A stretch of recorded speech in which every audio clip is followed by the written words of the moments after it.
کہ سندھ میں بسنے والے الیگل امیگرینٹس، غیر قانونی پناہ گزین، پردیہی پناہ گزین جو باہر ممالک سے آئے ہیں، چاہے وہ کوئی بھی ہیں، اس حوالے سے ہم فوری طور پر آل پارٹیز کانفرنس کریں گے کہ سندھ میں بسنے والے غیر ملکیوں کے حوالے سے سندھ کی لیڈرشپ کا، سندھ کے عوام کا، سندھ کی سیاسی جماعتوں کا، سندھ کی قوم پرست جماعتوں کا یہ مطالبہ ہے، اس پر حکمران عمل درآمد کو یقینی بنائیں۔ میں امید کرتا ہوں کہ جس طرح ہمیشہ سندھ ایک پیار کی، اس محبت کی، پاپوہ کی زمین رہی ہے، ابھی بھی یہ اولیاء کی سرزمین اسی طرح پیار اور محبت اور امن امان کی سرزمین رہے گی۔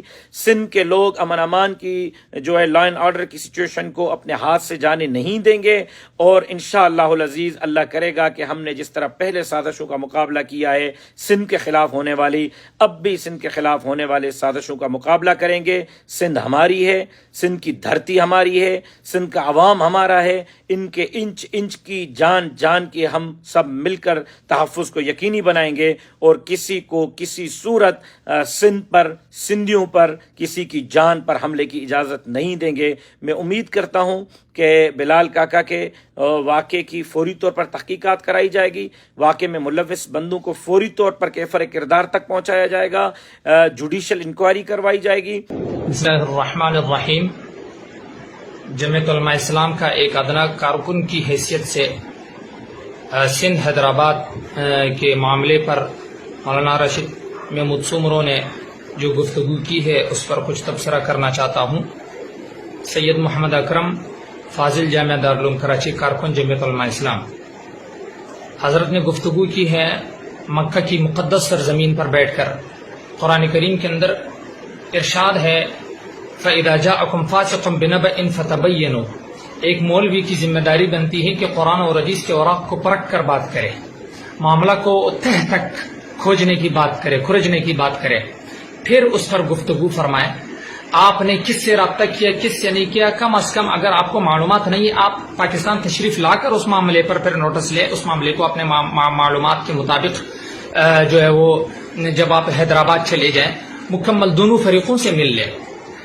پھر آپ وہاں سے گفتگو کر رہے ہو، آپ کی تمام گفتگو سے جو ہے وہ نسل پرستی، لسانیت پرستی، عصب پرستی کے قطرات ٹپکتے ہیں، بدبو آ رہی ہے۔ خدا کے بندے، آپ جماعت کے بڑے ہیں، ہم نے آپ کے ایک لبیک پر، آپ کی ایک آواز پر ہم نے لبیک کہتے ہوئے ہم جماعت کے ہر جلسے میں آئے ہیں۔ آپ کی جماعت کے جلسے اگر لاکھوں کی تعداد میں ہے، سندھ کی بات کر رہا ہوں، اگر لاکھوں کی تعداد میں ہے، چاہے وہ لاڑکانہ کے جلسے ہو یا مزار قائد کراچی کے جلسے ہو، تو آدھی تعداد ہماری پٹھانوں کی ہوتی ہے۔ اور میں خدائے ذوالجلال کی قسم قوم پرستی کی بات نہیں کرتا، درد صرف اس بات کا ہے کہ آپ نے جو ہے وہ یک طرفہ اور جانبدارانہ گفتگو کی ہے۔ قرآن کریم کے اندر اللہ تعالیٰ فرماتے ہیں فَإِذَا جَاءَكُمْ فَاسِقٌ بِنَبَإٍ فَتَبَيَّنُوا۔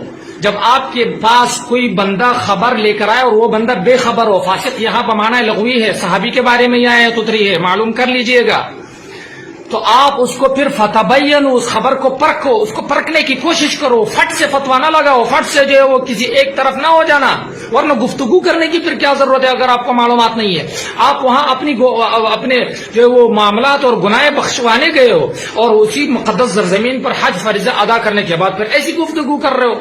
اور رسول اللہ صلی اللہ علیہ وسلم کی حدیث ہے لیس الخبر کالمعاینہ، جب تک آپ کو خود کوئی معاملے کا تہ تک معلومات نہ ہو اپنی طرف سے گفتگو نہ کرو۔ خبر مشاہدے کی طرح نہیں ہے، آپ کے پاس کوئی خبر لے کر آئے، رسول اللہ صلی اللہ علیہ وسلم کی حدیث آپ کو سنائیے، اور آپ کہہ رہے کہ ہم سب کو نکالیں گے غیر ملکی، کوئی غیر ملکی نہیں، سب کوئٹہ والے اور پشین والے ہیں وہاں پر ہوٹل چلانے، پھر تو غیر ملکی مولانا فضل الرحمان بھی ہوا جو ہے وہ ابھی یعنی ان کو کوئی دہائیاں تھوڑی ہوئی ہے پاکستان آئے ہوئے، پھر وہ پٹھان بھی افغانی ہے، آپ جا کر مولانا سے پوچھ لیجئے اس حوالے سے، ہم بھی پھر جو افغانی ہے۔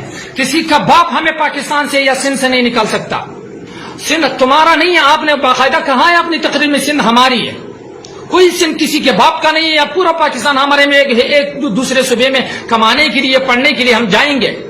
آپ پاکستان کو جو ہے وہ خونریزی کا میدان اور جو ہے وہ یا خانہ جنگی کا میدان بنانا چاہتے ہو؟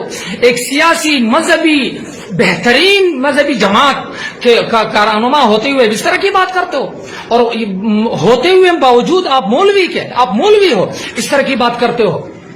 دوسری بات، ایک شرابی کو آپ نے شہید کہا ہے، رسول علیہ السلام نے فرمایا ہے کہ جب قاتل کو بھی پتہ نہ ہو میں کیوں مار رہا ہوں، مقتول کو بھی پتہ نہ ہو میں کیوں مر رہا ہوں، تو رسول علیہ السلام نے دونوں کا انجام بھی بتلایا ہے. آپ کو خود معاملے کا پتہ نہیں، آپ دونوں کو آپ نے اس کو شہید قرار دے دیا، اور آپ کی گفتگو کی وجہ سے وہاں باقاعدہ پٹھانوں کو اب بسوں سے اتار رہے ہیں. یہ آپ کی گفتگو کا رزلٹ اور نتیجہ نکل رہا ہے. اور میں آپ سے کہہ رہا ہوں کہ آپ اپنی گفتگو پر آپ بڑے نہیں ہو، سب چھوٹے ہیں خدا کے سامنے. معافی مانگو. جماعت کے جتنے پٹھان ہیں لاکھوں کی تعداد میں، سب آپ سے ناراض ہے، سب کے دلوں پر آپ نے چھریاں چلائی ہے. بلال حبشی کے اس صحابی سے بڑے نہیں ہو جو بلال حبشی کو کالی کلوٹی ماں کا تانا دے رہا ہے اور پھر معافی مانگ رہا ہے. معافی مانگو اور اپنا وزن برقرار رکھو. کوئی گناہ کرے تو اس کو سزا دو. ایک آدمی کی گناہ کی وجہ سے اگر بالفرض اس نے غلط کیا ہے، ایک کی وجہ سے سب کو سزا مت دو. وما علینا الا البلاغ. For more news and updates, keep watching BTV News First Ultra HD web channel.